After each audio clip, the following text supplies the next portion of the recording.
Nothing has done something really weird with the 4A Pro because it's borrowing a lot of flagship stuff for the 499 price tag. Things like an all unibody metal design, triple rear cameras, and the largest ever Glyph matrix. It also has the most powerful chip ever found on an A series. But the closer you look at this phone, the more you start to realize some small issues and one really big one.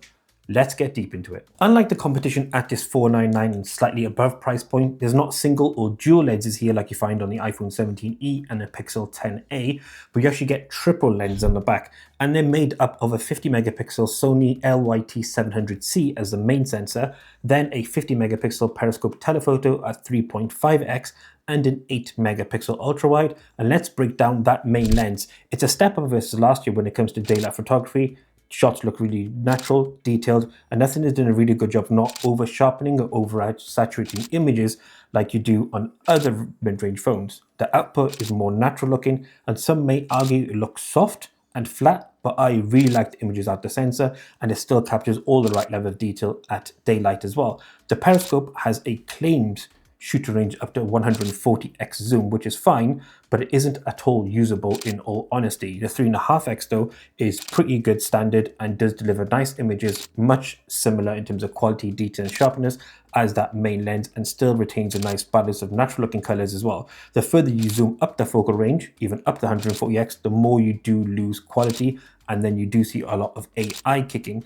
The ultrawide is okay at best, and it's fine for an 8 megapixel output. Personally, never use an ultrawide really. I just take a couple of steps back, but in general it's decent, fairly usable. The main lens though, however, will output video at 4K 30 is what we got here, and it's pretty good at best. I wouldn't say it's the sharpest and most detailed. We've also captured a few other sample images using some of the built-in filters on the Nothing 4A Pro.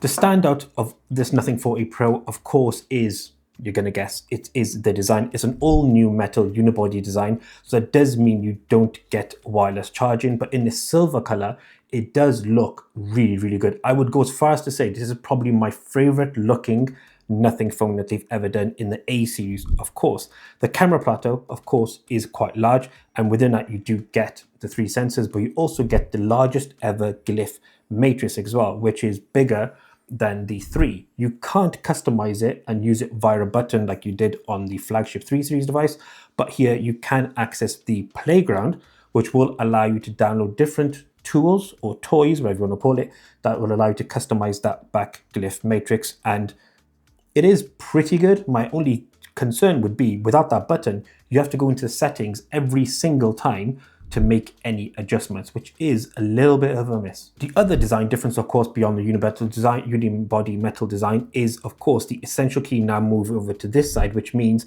it's spread out and there's less clutter along the single side of the frame, which is a welcome addition. There's also IP rating now. It's bumped up to IP65 for dust and water resistance, which is, of course, not 68 or 69K, but okay at best. Up front though is a major upgrade. 6.83 inch display, 144 Hz, claimed 5000 nits of peak brightness, and 93.9% screen to body ratio with 2160 Hz PWM dimming, which is awesome. And those razor thin, super thin borders means you get a lot of screen estate, and also it's bright and vibrant, so watching whatever content you're watching will look really good, and even at max brightness you still get a lot of color retention and nothing is really lost or blurred. One downside to note here though, not really major but minor difference, which does make it less power efficient, is that this is an LTPS panel, not LTPO. Now Shaz, you're probably thinking, what is the difference? Well, it means it will not bin down to 1 Hz, which means it will consume more power at 30, 60, 90, 120 Hz, 144 Hz when it does hit those numbers. Under the metal frame of the phone itself, you get a 5080 milliamp hour battery here. Of course, no wireless charging, 50 watts of wired charging, which means 50% takes 22 minutes, 100% takes just around about an hour or a little bit over. And in terms of battery output, it is very good. We use this for multiple days, no concerns here at all with in terms of any battery drain.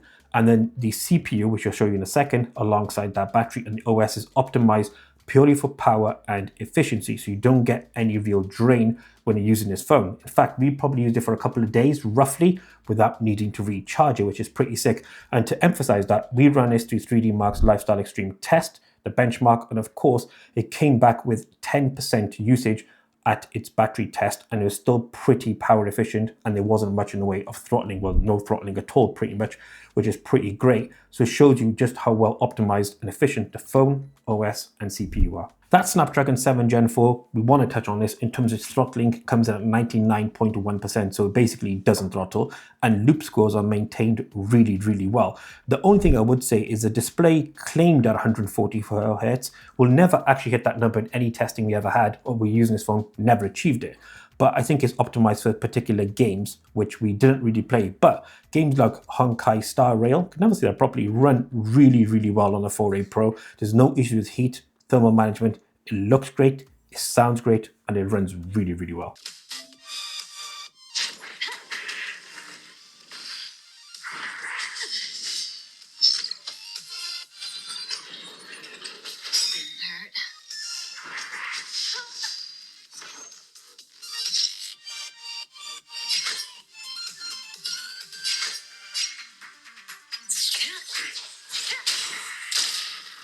You took the bait just like that.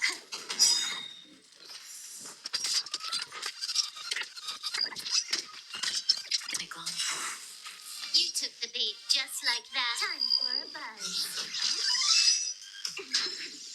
Nothing OS. Now this is running 4.1 Android 16, which is pretty sick, and it is so fast, so smooth, so efficient. In fact, I'd hazard to guess you would never know this is not a flagship phone or a flagship CPU inside. It is just that fast and responsive, and there's tons of customization options here available as well. But one thing that's really, really cool is if you delve into the community aspect through Nothing's Playground, you can customize this phone in a number of ways. Like, for example, we've got a calendar on our front home screen here that mentions a particular day. For example, the 22nd of March is World Book Day, apparently, which is cool, I guess. But you can add a ton of other things on here to kind of customize it and your own. And a lot of it lives within the widgets. Of course, you can also do it for the Glyph matrix on the rear as well, and it's pretty sick to look into, including being able to create your custom app to do certain functions on the actual phone. The Nothing 4A Pro is nothing at its absolute premium best. That $499 price tag, when you compare it to the Pixel 10a or iPhone 17e, looks like an absolute steal. But there's one major problem with this phone beyond things like wireless charging, LTPS display, and that is in the form of its little brother, the Nothing 4A, because that costs $349 and gets the exact same cameras. There's no real change in terms of battery life, performance, etc. Nothing really changes. All you're gaining really is the Glyph matrix on the back, obviously the design, and the unibody build. So is that worth the extra £150? I think no. I think that 4A is probably the better overall Nothing buy, and personally looks just as good, maybe just doesn't feel as good in hand. But what about your thoughts? Let us know in the comment section below your thoughts on the Nothing 4A Pro. If you wanted a premium feeling mid-range phone, this is the go-to. If you want a really good mid-range phone for value, get the 4A. Let us know in the comment section below your thoughts. And if you found this review helpful, drop us a like, subscribe. Until next one, we out.